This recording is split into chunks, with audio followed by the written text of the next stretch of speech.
Welcome back, baseball fans, to this 1972 card set look. Again, we have the 1972 card sets here, minus, of course, the 1972 players who are in the carryover league. We go through a couple divisions each night in this series and kind of look at what cards are still left with these teams potentially for the draft. We wrapped up the American League the last time by finishing with the West. So we're going to start tonight, beginning in the National League. We're going to start in the National League East, and we're going to begin with the Atlanta Braves. Atlanta had best record in the National League last year, but unfortunately suffered the one and done in the playoffs. And on the keeper list is this guy, Hank Aaron, of course.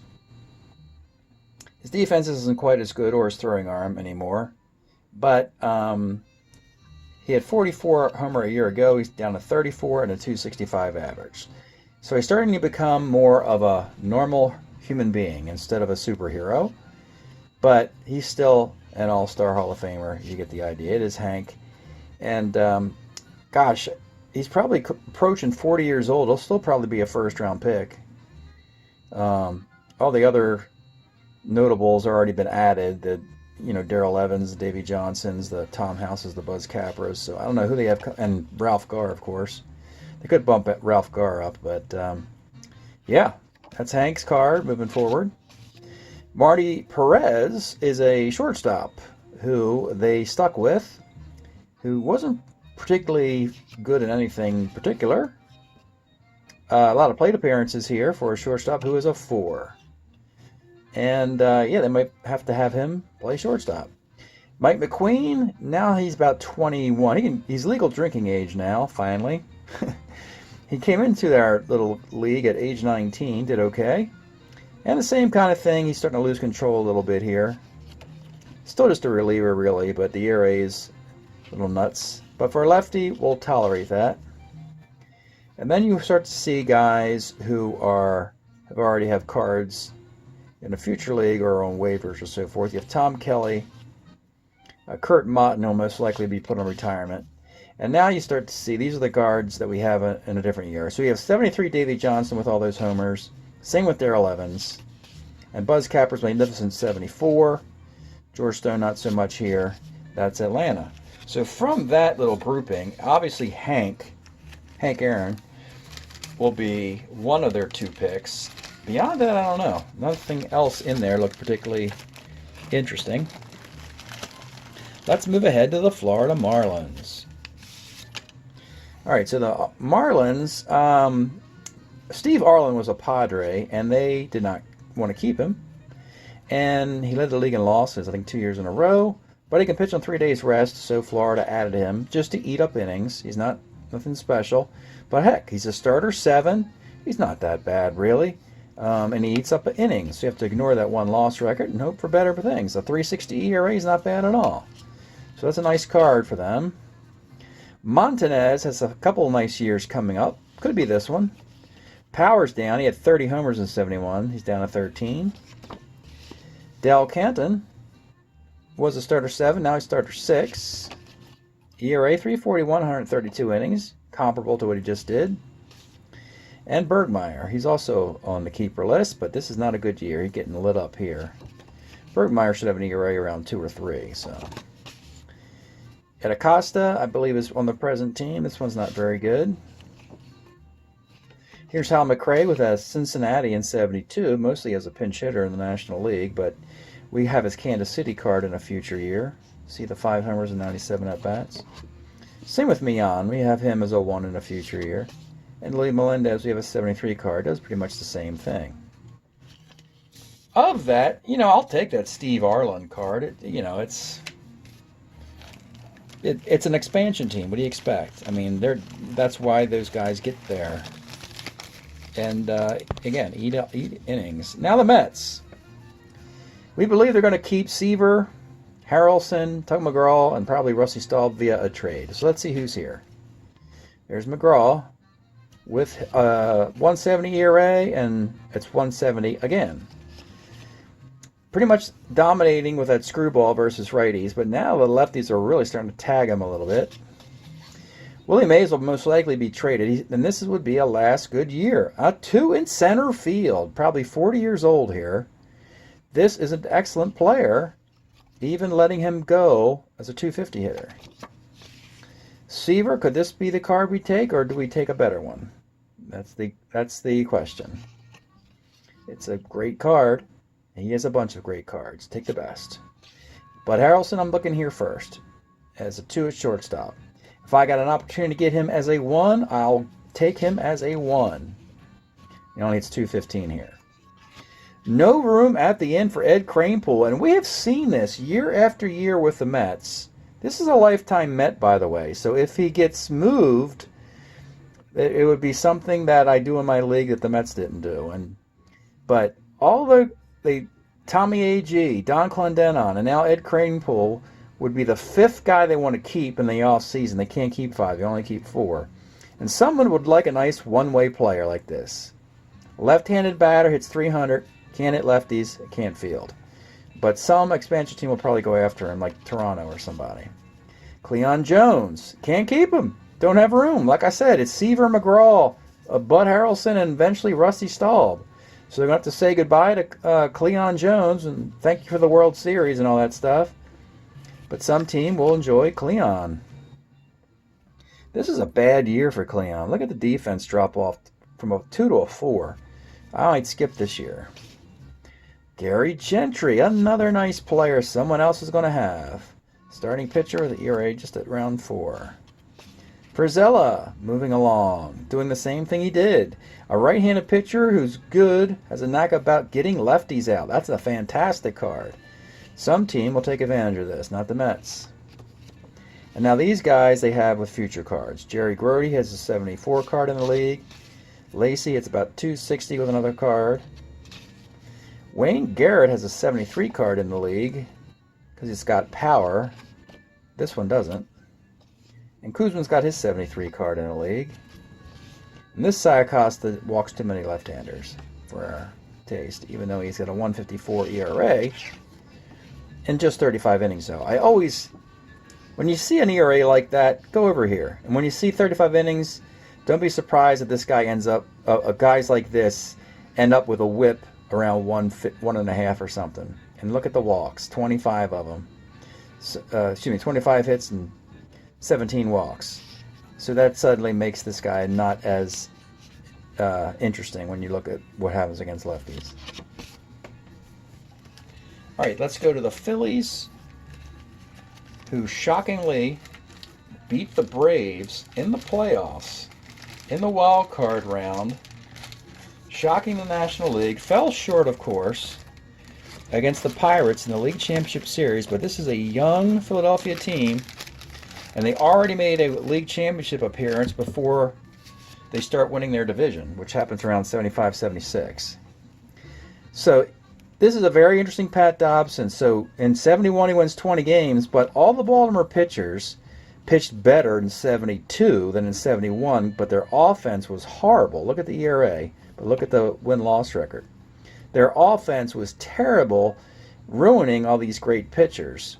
It's not just him. It's McNally, and it's Cuellar and Palmer too. They all have fantastic 72s, but a bad win-loss record. That'll probably be picked up, this card. Boa as a 1.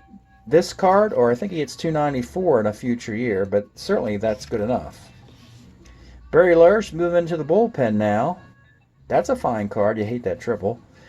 But otherwise, doesn't give up a lot of hits. This is the fine card for Barry Lersch, 303 in 100 innings for the Phillies. You got McCarver, left-handed hitting catcher. Does have power. Batting average is okay, like 267, 246. Oh, I guess there's a lot of walks in there, not hits. And that's an out.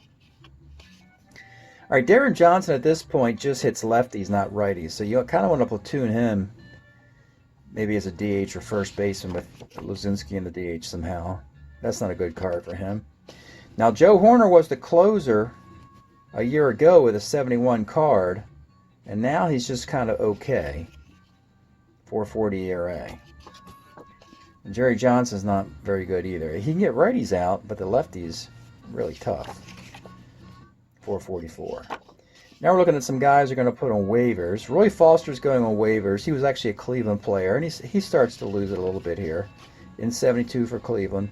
224. And Denny Doyle's on the present roster with a better card in 74. Gary Maddox hits 318 with a present card, so not using that one. Twitchell's best year is in the league. Max Garcia has a 240 card in the league, not 340 there. And that's the Phillies. All right, we'll take a little break and we'll come back with the National League Central. Okay, the National League Central, beginning with the Cubs. Cubs went to the playoffs, surprised everybody as a wild card. And here we go. Fergie Jenkins, will this be the next year we do for him? Fergie is still a 20-game winner with a 3.21 ERA as a starter 9, so yeah, I'm thinking it might be this. Interesting, one thing is he does have the 6th template, meaning he had the 6th best ERA for the Cubs in 72 with a 3.21 ERA. Something to consider. Kessinger is a 2 at short. He pretty much does the same kind of thing year in and year out. Good bat handler, about a 2, anywhere between 257 and 277, something like that. A and B most of the time. You kind of fit the Kessinger card into the league in the year that you are short talent otherwise. Glenn Beckert, big drop off from hitting 342 in 71. Now he's down to 270. But he'll still go to an all-star game. The defense dropped off to 3 here. Like him better as a 2, but beggars can't be choosers. This could be the Beckert card we bring in. Looks like they might trade Johnny Briggs, as he doesn't have a connection to the Cubs in his period. He was actually a Brewer. Nice year, though. 21 home runs. A lefty who hits homers versus lefty is always valuable. His defense isn't very good, more of a DH type. Nice player, good trade chip. Lloyd Allen was the closer a year ago. He's still okay, not great, and he's really not a closer anymore when you look at what the lefties do to him, all those walks. He can still get some righties out, doesn't give up a ton of hits, mostly walks. Maybe a long man now, but he's still a useful player. Don Mincher, I think they're going to put him on waivers as well. He's down at 216. I know he's a power hitting guy with walks, but it's just not enough power. You see that there? You need more juice there, I believe, to make him a keeper. And then Jerry May was put on waivers as well. He was a Pirate, I believe. No, a Royal. I think the Pirates as well. Hit 190. On their roster, they have Randy Hundley with a better card. I always say on the roster, meaning that if I see something here that looks better than what's on the roster, I'll recommend it. But FanZone has a better card than this, though this is a good one. A deceiving 225 because his 8 homers look pretty good, but he's got a better card. Del Unser, it's 289 with a future card, so that's 238. And that's the Cubs. All right, next team up will be the Big Red Machine here. And they got to scramble and move a whole bunch of guys around and hope to get back to the World Series in 72, which they went to. Tony Perez has a better year in the future. This one's not a bad year. Gets 283 with 21 homers. Most people would take this as an excellent year. He crushes lefties. Well, he's very good against lefties. Wouldn't quite use the crush word. You kind of want more, which is good. Be ambitious. I think there's a better Tony Perez card in 73 or 74 to use. Grimsley, nice, useful lefty starter. Does he pitch on 3 days rest? Not quite here. Did it for the Reds. He'll move to the Orioles. I don't think the Orioles are going to want him. The Orioles are loaded with lefties. They got McNally, Cuellar. They'll have Flanagan and Grimsley, Flanagan and McGregor in a few years. Rudy May also pitches for the Orioles. So Grimsley might want to continue a run with the Cincinnati Reds. Here's Gullett. Starter 7. Can he go on 3 days rest? No. Bad year for him. You want to skip this year if you can. 3.93 ERA. Well, here is Lee May. We know he gets traded to the Astros. Not sure the Astros are going to want him because they have Bob Watson playing first base. So, but Lee May will have to move on to make room for Joe Morgan. And Tommy Helms, same thing. Notice he's not a 1 second baseman anymore. And his batting average is about the same. Good bat handler. About 265 hitter, 259 hitter. Full season. Gold Glove? No. Just misses out. He's a 2. You'd make him a 1 for a Gold Glove. Alright, so Strickland they put on waivers. Same kind of performance he did. Not a lot of innings. Strat printed his card 2 years in a row for the Twins in 71 and 72. Almost identical performances. Except here, that's a lot of home runs and a lot of walks on both sides. So, a short sample, yep, 36 innings. You look at the ERA, you think it's great. It's only 36 innings, so there's going to be a problem. And you look at the card, and you're like, man, I don't think this card's going to play out to a 250 ERA. Gil Hopkins was their DH a year ago. Now he's on waivers. He's at the end of his rope here. He's just a 211 hitter with no home runs. Utility player Jim Stewart could play for anybody. Reds don't necessarily need him.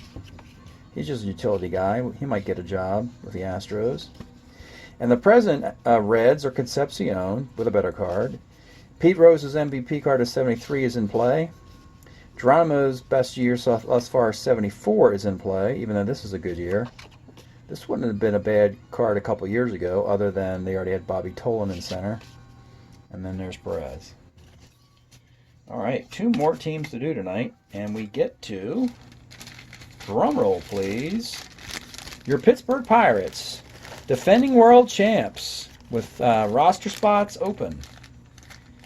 Let's see the 72 Pirates, best record in baseball. People must have forgotten about that. They lost in the league championship to the Reds. And this will be the Clemente, the final card for Clemente. 1 more year, as it's a 72 card, his final year. And this 1 year, it will be what I call the farewell tour. It's when a player announces his retirement in spring training. And so that's how we're going to kind of treat Clemente here, as a farewell tour. And 1 more year in baseball as a 312 hitter when he hangs it up. So that's a good way to honor Roberto Clemente. Fantastic card. Stargell. He's got a bunch of nice cards in this timeline. Yeah, the batting average is almost the same as it was a year ago. Actually, I like him better against lefties than from 71. This is not a bad card. Blast is barely hanging in there. The control problems don't hit yet. They hit in 73. But this Blast card will probably be picked up. Rennie Stennett, given the left field job in 72, but really, he's playing out of position. He's 280. He's a 286 hitter. Probably this card. Keeson, starter 7, kind of kicked around the entire decade, was okay most of the time. never better than okay. Never really bad. Kind of like, a long man, starter 7. 152 innings. That might be a career high, 152 innings. I don't think he ever won more than 12 or 13 games ever in his career. Could never pitch on 3 days rest. Bob Robertson's big 71 is over with, so I think they might want to put him on waivers now. Yeah, that's pretty bad. Jim Rooker has a better card than this one. This is a Kansas City card. We've already moved him with his Pirate card. And last, St. Louis Cardinals just missed the playoffs. Big years out of Joe Torre and Bob Gibson. And let's go see what the Cardinals do. See if they can try and make another run like they did. So here is Torre. So it's still a fine card, and I would pick this one up. I really don't know if you need him to play first. You still would rather get production out of third, even though the defense is worse. Could put him at both spots. 289 with 11 home runs is not glamorous. Yeah, but you'll pick him up. Lou Brock, he's a AAA stealer in 74, I believe. Loved his on base in 71, 70-some walks, but then he's down to 47. You see that? So we had an on base around 360 or better in 71, but now with just 47 walks, you see it's dropped to about 340, 350. Reggie Smith, he's got a 73 card in the league. Pretty much the same thing with Boston the whole time. Sonny Siebert, his card is, I think his card is up. His last good year, 196 innings. Al Santorini's kind of just a guy in the bullpen, long man. 4.10 ERA and 134 innings. He might be put on waivers. And that is the National League Central. We've looked at 3/4 of the 72 box. Prior, I want to mention as well, I'm saying you're seeing the players on these certain teams, but they could be traded by the time we get closer to the draft. For instance, we don't see Joe Morgan with the Reds presently. That is going to take place at a certain point in the future. So that wraps up 3/4 of the league. We got the expansion division and the National League West, and then you have cards that haven't been in the league yet. And that's the 72 box analysis until we get the final analysis next week. Thanks for checking this out. We'll see you next time.